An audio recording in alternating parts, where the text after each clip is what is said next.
This week in Behind the Scenes, we're celebrating an incredible milestone. Let's take a look at RuneScape's 200th quest, Dimension of Disaster. This week is the biggie. We've actually hit 200 quests, which is a kind of massive achievement. So we're going to kind of commemorate that, celebrate it, by releasing something very similar to Recipe for Disaster. This is kind of a big Uber quest with a number of sub-quests inside it. Over the past 15 years, quests really have changed. Newer quests are more kind of momentous. They feel like an event. Players can speculate about what's going to go into them. Older quests tend to be humorous, smaller, but came out more frequently. With this quest, we're actually very obviously kind of referencing those older quests. And so you'll see a lot of those kind of older feel and a very humorous tone coming through. So what we did was we actually opened it up to an in-house competition about what we should do for that 200th quest. And Mojo won. Because he was pitching the idea of going to a world where the player didn't exist. One of the concepts that I suggested was working with the idea of time travel and alternate timelines, with the idea being that if the player had never existed, what would RuneScape look like? And the 200th quest is a result of that. This quest takes place in an alternate timeline, another version of Varrock, and all the bosses that the player defeated in things like Demon Slayer and Defender of Varrock, they won. So they're stomping about the world and they now own New Varrock. So you've now got to try to take that world away from them. We're doing a lot of kind of smaller tasks for different people, but the big end goal, the big Mac Daddy is Zemereagle. He's the one you want to take down. And you might be working with some recognisable characters from other quests to bring him to justice. My favourite part of working on this quest was definitely taking the existing Varrock city and creating the dark alternate version that Zemereagle has taken over and destroyed, added his own propaganda, his own banners, his own statues, destroying the castle, recreating a Zemereagle's version of the main palace, and seeing what Delrith has done to the area of the city where he is currently trapped in. All of that together was a lot of fun for us all. The quest tries some new things out. Most importantly, you'll notice that you go into New Varrock without the ability to take any items in.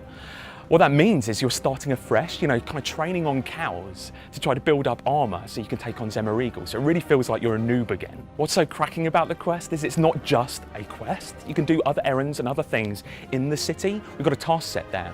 And in that task set, you can do such awesome things like getting Romeo and Juliet back together and also bringing back Gertrude's cat, which are both kind of classic quests. One of the other things we're doing is making the quest completely replayable. So you can reset the quest and go through all of that progress, maybe trying different choice options to really see the entirety of the content. And also we've made it so that virtually none of the quest is instanced. So we really want players to be working in groups, getting through all that content together, and maybe even kind of swapping items between each other.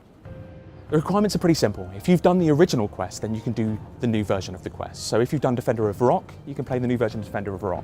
If you've done Recipe for Disaster, you might recognise how we're doing the rewards here. You've got this chest full of items, and you can purchase those by completing the quest, by replaying the quest, and also completing the task set. Items in there include cosmetic upgrades that make you look like Arav, and also updates to Darklight.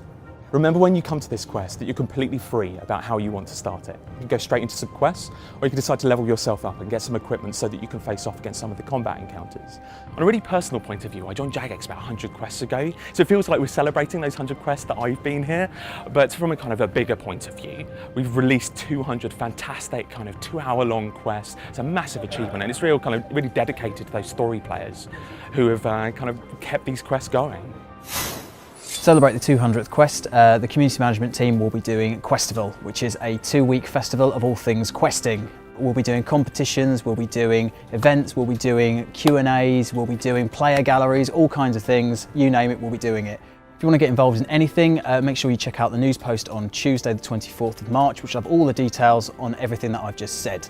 You can win God Swords, you can win a signed piece of concept art, an exclusive signed piece of concept art, showcased by my lovely assistant behind me. So make sure you tune in and watch out for the news post on Tuesday, and also check out the events and competitions forum. And we'll be back next week to lend a hand to our old friend the Easter Bunny, who's having a spot of bother from some troublesome imps.